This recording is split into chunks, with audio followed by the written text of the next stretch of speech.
বৈঠক করতে আলাস্কায় যান পুতিন। তিনি বিমানবন্দরে বিমান থেকে নেমে ট্রাম্পের সঙ্গে হাত মেলান। এরপর দুজন একসঙ্গে এগিয়ে আসছিলেন। তখনই যুক্তরাষ্ট্রের শক্তিশালী B-2 বোমারু বিমান উড়ে যায় তাদের মাথার উপর দিয়ে। ওই সময় অনেকটাই চমকে ওঠেন পুতিন। তিনি শব্দ শুনে আকাশের দিকে তাকান। B-2 বোমারু বিমান যুক্তরাষ্ট্রের অন্যতম শক্তিশালী একটি যুদ্ধ বিমান।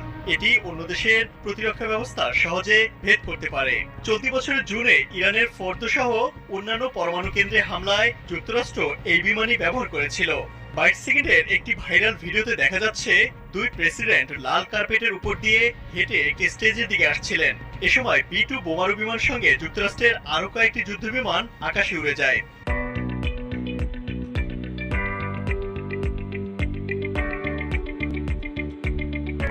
সেগুলো যাওয়ার সময় পুতিন উপরের দিকে ফিরে তাকান। B-2 বোমারু বিমানের এক একটির দাম $2.1 বিলিয়ন। এখন পর্যন্ত